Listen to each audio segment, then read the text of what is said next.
प्रिय विद्यार्थियों, नमस्कार। मैं प्रोफेसर पूरणमल मीना, शहीद कैप्टन रिपुदमन सिंह राजकीय महाविद्यालय सवाई माधोपुर से आचार्य हिंदी। विद्यार्थियों, आज हम बीए पार्ट थर्ड के प्रथम प्रश्न पत्र की चर्चा कर रहे हैं।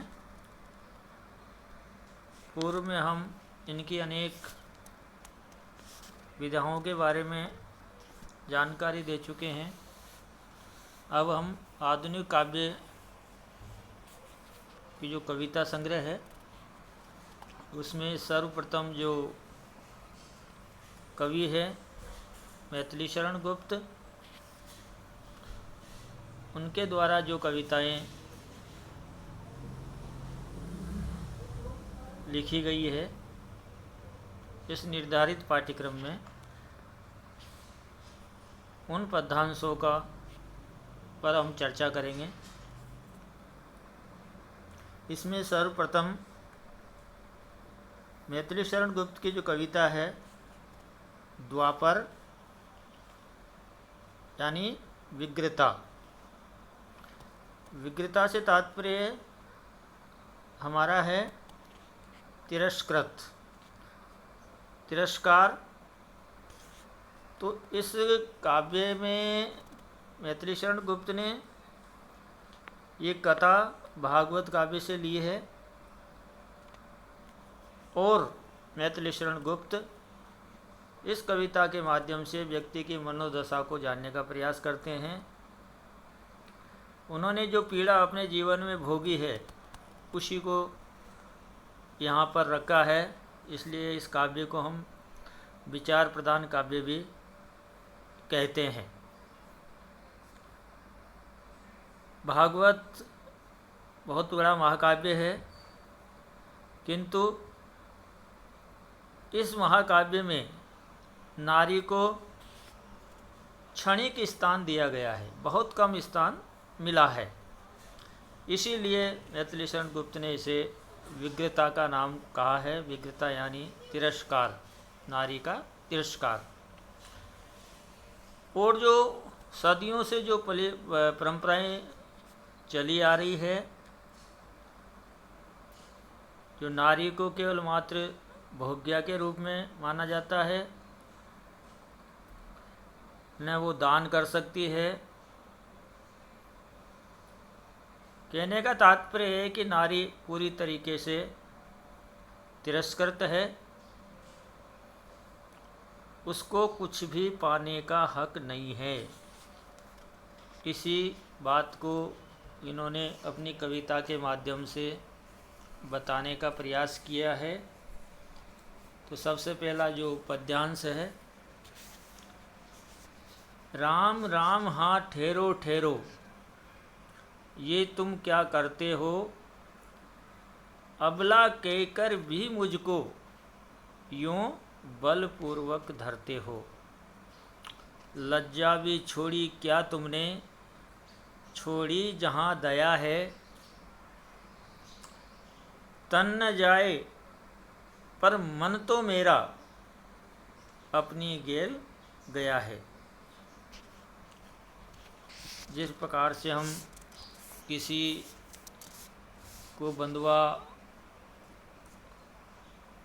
की भांति उस पर प्रताड़ना करते हैं, उस पर बंदिशें लगाते हैं, उसी प्रकार की स्थिति यहाँ नारी के प्रति मैथिली शरण गुप्त ने बताई है। जो नारी के विरोधी हैं, उन नारी का सम्मान नहीं करते हैं, ऐसे लोगों का विरोध इस कविता के माध्यम से मैथिली शरण गुप्त ने किया है। तो नारी अपनी पीड़ा को किस प्रकार से व्यक्त करती है, क्या कहती है पुरुष को। राम राम हाँ ठहरो ठहरो, ये तुम क्या करते हो। वो कहती है आप ये क्या अनीति कर रहे हो। पुरुष के लिए कहती है स्त्री, ये क्या कर रहे हो। थोड़ा रुको, ठहरो, ये क्या कर रहे हो? एक अबला नारी पर इस प्रकार से अबला कहकर भी मुझको यूँ बलपूर्वक धरते हो।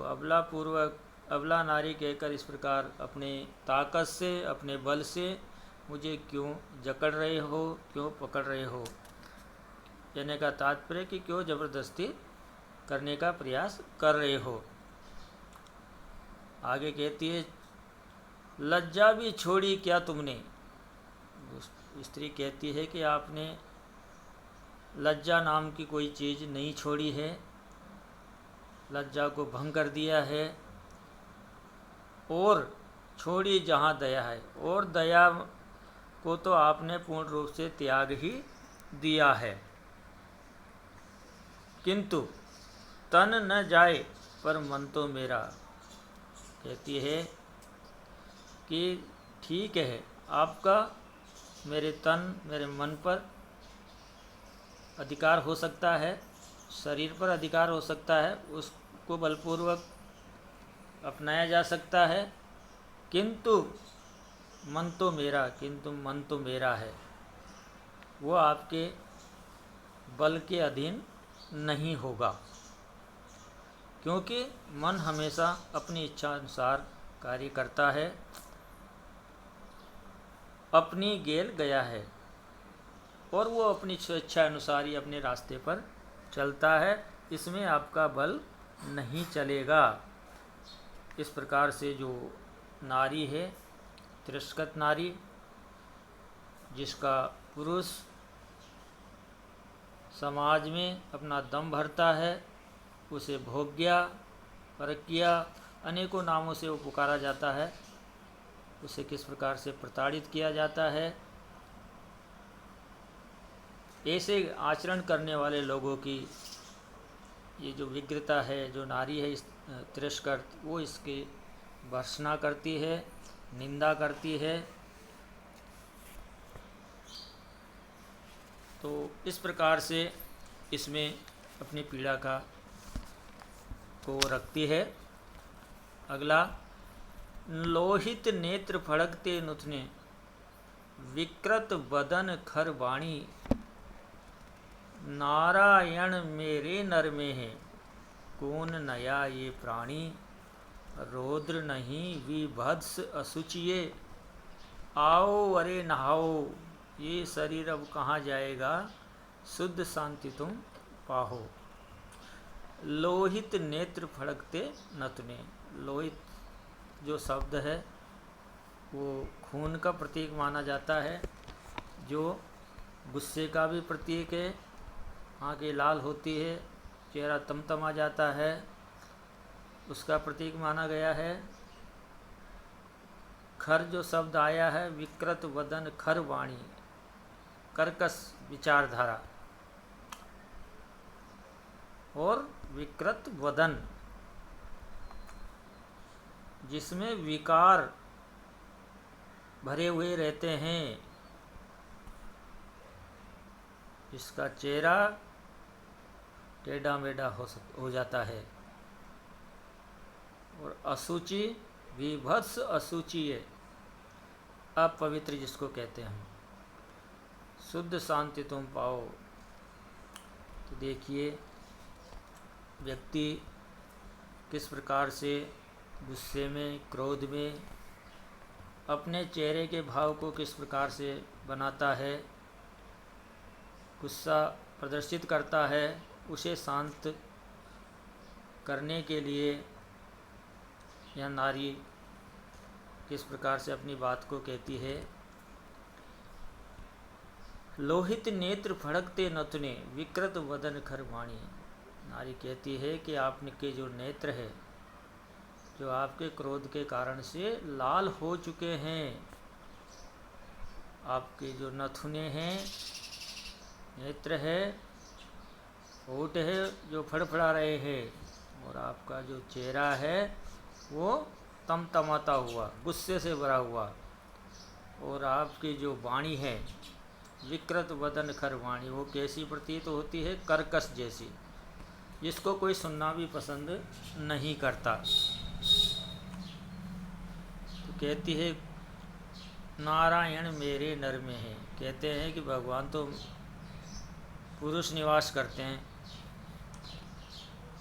किंतु लगता नहीं है कि इनमें किस प्रकार का भगवान निवास कर रहा है, क्योंकि ये तो केवल अपने क्रोध, गुस्से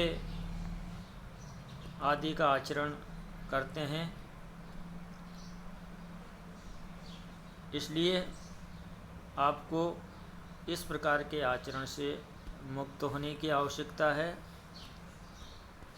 इसलिए कवि कहता है, देखिए नारी कह रही है, आओ अरे नहाओ, ये शरीर अब कहाँ जाएगा, सुख शांति तुम पाओ। तो कहती है कि हे पुरुष, हे मनुष्य, तुम आइए, शांति से बैठिए, नहाइए और अपने तन मन को शुद्ध करके शांत कीजिए, क्योंकि ये शरीर तो त्यागा नहीं जा सकता, इसको केवल मात्र शुद्ध एवं शांत ही रखा जा सकता है। इसलिए हे पुरुष, तुम अपने इस क्रोध को, इस आवेश को त्याग करके ऐसा कर सकते हो। इसलिए यहाँ पे कवि मैथिली शरण गोपनीय नारी के माध्यम से बताया गया है कि मनुष्य को अपने आचरण को पवित्र बनाना चाहिए, और जो मनुष्य में राक्षसी प्रवृत्ति जो प्रवेश कर जाती है, वो एक चिंता का जनक मानी जाती है। इसलिए उसे त्यागने की आवश्यकता बताई गई है। तो आपस में संवाद की स्थिति भी जो है देखने को मिलती है इस छंद में। अगला, पर सुनते जाओ संभवतः फिर अवसर न रहेगा, तुम सुनना भी चाहोगे तो तुमसे कौन कहेगा। ये भी इसी द्वापर कविता से लिया गया अंश है। यहाँ पे भी विग्रता जो तिरस्कृत नारी है, वो अपने पति के सामने अपनी भावनाओं को, अपने स्वाभिमान को व्यक्त करती हुई कहती है कि हे पुरुष, तुम अपने आप को श्रेष्ठ मान करके नारी पर अत्याचार मत करो, उसे दबाने का प्रयास मत करो, क्योंकि आपने नारी को केवल अबला के रूप में जो है माना है। इस प्रकार से निर्लज्जता पूर्वक व्यवहार मत करिए, क्योंकि ये उचित नहीं है। इस प्रकार का आचरण करिए, इस प्रकार का शुद्धि का ध्यान रखिए।